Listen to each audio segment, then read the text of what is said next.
Hello दोस्तों। आज हम ग्लोबल वार्मिंग के बारे में पढ़ेंगे। इस लेक्चर में हम पढ़ेंगे सबसे पहले कि ग्लोबल वार्मिंग क्या है। सबसे पहले ग्लोबल वार्मिंग का इंट्रोडक्शन पढ़ेंगे। उसके बाद हम आएंगे effects and impacts, global warming के कौन कौन से इफेक्ट्स हैं, इम्पैक्ट्स हैं। उसके बाद आएंगे क्योटो प्रोटोकॉल, वो भी पढ़ेंगे। इसमें ऐसा तो हो नहीं सकता जहाँ पर हम ग्लोबल वार्मिंग पढ़ें तो ग्रीन हाउस इफेक्ट के बारे में ना पढ़ें, तो इसमें हम ग्रीन हाउस इफेक्ट के बारे में भी पढ़ेंगे।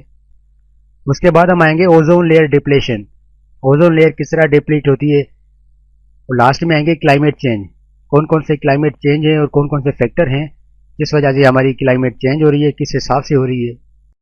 अगर आप लोगों ने अभी तक मेरा चैनल सब्सक्राइब नहीं किया है तो मेरे चैनल को सब्सक्राइब करें और फिर बेल के बटन पर टिक करें ताकि मैं जब भी न्यू लेक्चर अपलोड करूं आप लोगों को नोटिफिकेशन आ जाए। तो आइए शुरू करते हैं। सबसे पहले हम आते हैं दोस्तों कि ग्लोबल वार्मिंग है क्या। अगर हम इसे अल्फाज पर देखें, दोनों पर वर्ड पर, एक एक ग्लोबल और दूसरा है वार्मिंग। ग्लोबल का मतलब है ग्लोब यानी कि वर्ल्ड, धरती, ये जमीन आप देख रहे हैं पूरी। और वार्म का मतलब है वार्म होना, हीटअप होना।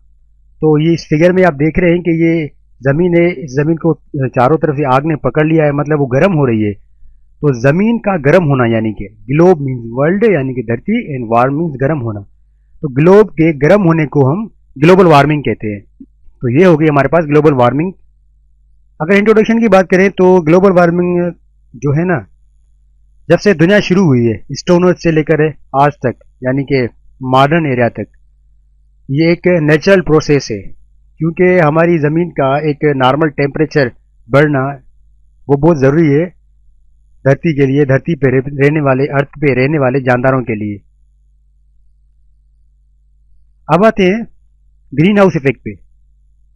ग्रीन हाउस इफेक्ट क्या है दोस्तों? कुछ गैसेस होती हैं जिनको हम ग्रीन हाउस गैसेस कहते हैं, जैसे कि वाटर हो गई, carbon dioxide, methane, CFC, nitrogen oxide.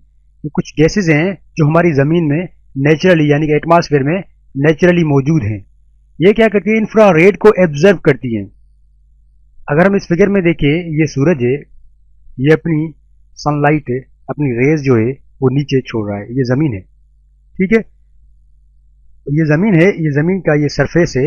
इसके ऊपर जो ये लेयर देख रहे हैं ये एटमॉस्फेरिक लेयर है, ये पूरी ब्लू है, लाइट ब्लू, ये एटमॉस्फेरिक लेयर है। तो ये जो जैसे ही रेज आते हैं इसमें इसमें सन से रेज जैसे ही फॉल करते हैं धरती पर, ज़मीन पर, तो इसमें एटमॉस्फेरिक में जो एटमॉस्फेरिक गैसेस होती हैं, अभी मैंने बताया, ये वाली water, carbon dioxide, methane, CFC, CFC यानी कि क्लोरो फ्लोरो कार्बन, नाइट्रोजन ऑक्साइड, ये जो गैसेस है नेचुरली मौजूद है। ये क्या करती हैं? इसको एब्जर्व कर लेती हैं रेडिएशन को, ठीक है। एब्जर्व करने के बाद जो कुछ रेडिएशन है ये वापस चली जाती है बैक टू द एटमॉस्फेयर, ठीक है, वापस चली जाती है।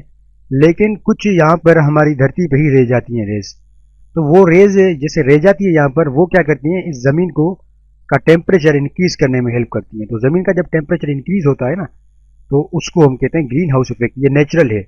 लेकिन अगर हम क्या करें, आजकल तो इंडस्ट्रियलाइजेशन बढ़ गई है, तो यहाँ पर बहुत सारी रेडिएशन होती है। तो रेडिएशन की वजह से जो ग्रीन हाउस गैसेज हैं, वाटर हो गया, कार्बन डाइऑक्साइड, मीथेन, सीएफसी, हम आजकल बहुत सारी मशीनरीज यूज़ करते हैं, चाहे एसी हो, फ्रिज हो, या इंडस्ट्रीज हो, व्हीकल्स हो, उनमें से हम कुछ गैसेस छोड़ते हैं। वो गैसेस जो होती हैं हमारी धरती में ज़्यादा अमाउंट में बढ़ रही हैं। मतलब आर्टिफिशियल तो ठीक है, बात समझ में आ रही है, नेचुरल, लेकिन यहाँ पर ज़्यादा गैसेस हो रही हैं। तो वो गैसेस क्या कर रही है? इसकी रेडिएशन को ज़्यादा एब्जर्व कर रही है, वापस नहीं जाने दे रही। तो इससे हमारी धरती का टेम्परेचर जो है ना ज़्यादा से ज़्यादा बढ़ रहा है। तो इसको हम ग्रीन हाउस इफेक्ट कहते हैं। अब आते हैं कि वेदर कैसे चेंज होती है। दोस्तों, आमतौर पर जैसे ही ये हमारी जो व्हीकल्स हो या हमारे इंडस्ट्रियलाइजेशन है, जो ग्रीन हाउस गैसेज हैं वो ग्लोबल वार्मिंग को इंक्रीज कर रही हैं। वो इंक्रीज होगी तो जारी बात है हमारी धरती का आग, जहाँ पर भी पूरी धरती है वहाँ का जो क्लाइमेट है वो चेंज होगा, असरअंदाज होता है, कहीं पर ज़्यादा तो कहीं पर कम। तो इसी वजह से जो बरसातें होती हैं, रेन होता है, वो कहीं पर ज़्यादा होता है, कहीं पर कम होता है। और इसी के साथ साथ सी लेवल भी इंक्रीज होता है। तो ये थोड़े इम्पैक्ट्स हैं और इफेक्ट्स हैं। अगर एक और इम्पैक्ट्स की बात करूँ तो आमतौर पर क्या है, ये लाइफ होती है एक आर्कटिक ओशन में, आर्कटिक इकोसिस्टम में। ये आप पीछे एक फिगर देख रहे हैं, इसमें लाइफ जो है, पीछे एनिमल देख रहे हैं, ये पीछे बर्फ़ है, बर्फ़ के गोले हैं, इन पर एक जानदार बैठे हैं, ठीक है। तो ये टूट गए हैं क्योंकि क्लाइमेट चेंज हो गई है ग्लोबल वार्मिंग की वजह से। तो जैसे ही चेंज हो गई है, जैसे ही चेंज हो गई है तो ये एनिमल जो है ये टूट गई है। ये एनिमल जो है ये पानी में तैर रहा है, ठीक है, मतलब पानी में गिर गया है क्योंकि ये जो बर्फ़ है, ठीक है, ये पिघल गई है। क्योंकि बर्फ़ के पिघलने की वजह से यहाँ पर पानी हो गया है और पानी में गिर गया है, तो ये लाइफ भी असर होती है। उसके अलावा जो फ्रेश वाटर लाइफ होती है जिसमें फिशेज आ जाती हैं, वो भी असरअंदाज होती हैं बहुत। अब आते हैं क्योटो प्रोटोकॉल पे। ये तो हो नहीं सकता कि मतलब हम क्योटो प्रोटोकॉल के बारे में ना पढ़ें जब भी ग्लोबल वार्मिंग के बारे में पढ़ें। दोस्तों क्योटो प्रोटोकॉल है, क्योटो से लिया गया है। क्योटो एक जापान का शहर है, वहाँ पर एक एग्रीमेंट हुआ था। वहाँ पर क्या हुआ था कि दुनिया के जो भी रिच कंट्रीज हैं, जैसे यूएसए हो गया, रशिया हो गया, चाइना हो गया, जापान हो गया, मतलब और भी बहुत सारी कंट्रीज हैं, उन्होंने एक एग्रीमेंट साइन किया था क्योटो जापान में 1997 में कि भाई ग्लोबल वार्मिंग जो है ना वो बहुत बढ़ रही है इंडस्ट्रियलाइजेशन की वजह से। तो हम अपने अपने कंट्रीज में कुछ परसेंट यानी इक्वली परसेंट अपने अपने हिसाब से डेवलप कंट्रीज जो हैं वो उस रेडिएशन या वो जो गैसेज हैं एमिट होती हैं उनको हम कम करें ज़्यादा से ज़्यादा 10-15 आने वाले 10-15 सालों में। यानी कि 1997 से लेकर 2008 से 2012 के बीच में हम इनको कंट्रोल करें ताकि हमारी जो ग्लोबल वार्मिंग है उसको कंट्रोल किया जा सके। उसके बाद आते हैं हम एरेटिक रेन। एरेटिक रेन क्या होता है दोस्तों कि आमतौर पर जैसे ही क्लाइमेट पे असर होता है, क्लाइमेट चेंज होती है ग्लोबल वार्मिंग की वजह से, तो कुछ इलाकों में ज़्यादा बरसात होती है, कुछ इलाकों में कम बरसात होती है। तो जहाँ पर कम बरसात होती है वहाँ पर खुश्क साली आ जाती है और वहाँ के लोग जो है ना वो बहुत यानी कि उनकी लाइफ पे बहुत असर होता है क्योंकि वहाँ पर ज़ाहिर बात एग्रीकल्चर ठीक से नहीं हो पाता। एग्रीकल्चर नहीं होगा तो खाना नहीं मिलेगा लोगों को, ज़्यादातर जो फार्मर्स होते हैं या जो इन इलाकों में रहते हैं, ठीक है। और जिस जगह पर ज़्यादा मतलब बरसात होती है तो वहाँ पर ज़ाहिर बात है तो ज़्यादा बरसात होगी, ज़्यादा रेनफॉल की वजह से क्या होता है, तो ज़्यादा रेनफॉल की वजह से वहाँ पे जो लाइफ है वो असर होती है, उनको लोगों को वहाँ से ट्रेवल करके दूसरी जगह जाना पड़ता है। तो ये भी एक यानी कि इसको हमें एरेटिक रेन कहते हैं, ठीक है। उसके बाद आते हैं कि क्लाइमेट चेंज में और भी चीज़ें आ जाती है, जैसे स्टॉर्म्स हो जाता है, फूड शार्टेज होती है, ड्राउट कंडीशन होती हैं, आइलैंड्स जो है आइलैंड्स पे असर होता है बहुत सारा इनकी वजह से। तो ये कुछ इफेक्ट्स हैं और इम्पैक्ट्स हैं जो ग्लोबल वार्मिंग की वजह से होती हैं। अब आते हैं ओजोन लेयर डिप्लीशन। दोस्तों अगर आप लोगों ने देखा होगा कि ये हमारे पास एक धरती है, ये ज़मीन है, देख रहे हैं, इसके ऊपर एक लेयर होती है, ये लेयर लाइट ब्लू की लेयर देख रहे हैं, ये ओजोन लेयर होती है। ओजोन लेयर जिसको O3 हम कहते हैं, इसका फार्मूला होता है। वो क्या करती है, जो सनलाइट से जो रेडिएशन आती है ना, सनलाइट से रेडिएशन आती है, तो ओजोन लेयर क्या करती है, उस रेडिएशन के असर को कम करती है। तो जैसे ही उस रेडिएशन के इफेक्ट को कम करती है तो उसकी वजह से क्या होता है कि हमारे पास जो रेडिएशन नीचे पहुंचती है उसका इफेक्ट हमारी लाइफ पर यानी कि यहाँ धरती पर जो लाइफ है, चाहे एनिमल्स हो, प्लांट्स हो या फिर इंसान हो, उन पर है वो रेडिएशन है ना ज़्यादा असर नहीं करती, कम असर करती है। तो जो डिसीज़ होती है या जो बीमारियाँ होती हैं या जो प्रॉब्लम्स होते हैं जैसे कि कैंसर वगैरह हो गया, उनके होने के चांसेस कम हो जाते हैं। तो क्या हो रहा है कि आजकल हमारी ग्रीन हाउस गैसेज जो हैं वो ज़्यादा एमिट हो रही हैं, ऊपर जा रही हैं।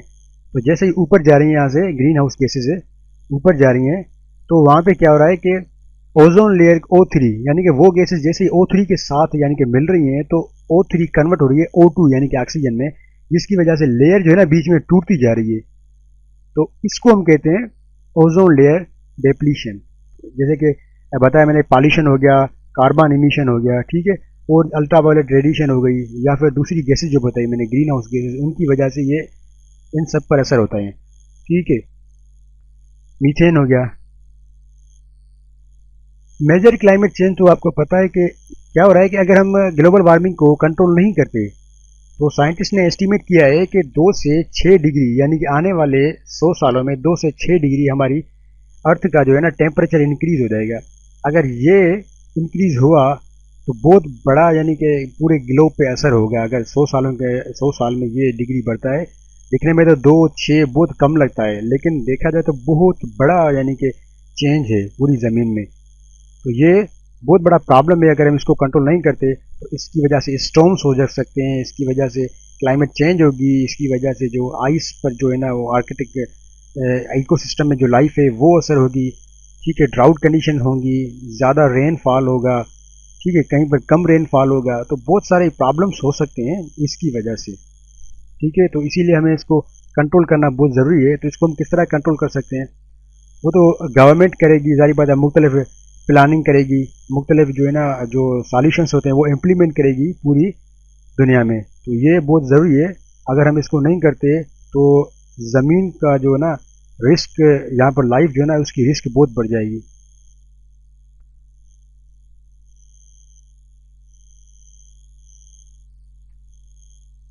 दोस्तों, अगर आप लोगों को मेरा लेक्चर अच्छा लगा हो तो मेरी वीडियो को लाइक करें, अपने दोस्तों के साथ शेयर करें ताकि वो भी इससे फायदा उठा सके। मेरे चैनल को सब्सक्राइब करें, फिर बेल के बटन पर क्लिक करें ताकि मैं जब भी न्यू लेक्चर अपलोड करूं आपको नोटिफिकेशन आ जाए मेरी वीडियो सबसे पहले देखने के लिए, और ये बिल्कुल फ्री है। दोस्तों, आप मुझे फेसबुक पर, ट्विटर और यूट्यूब पर भी फॉलो कर सकते हैं, सर्च कर सकते हैं डॉक्टर इरफान लेक्चर्स के साथ। Thanks for watching.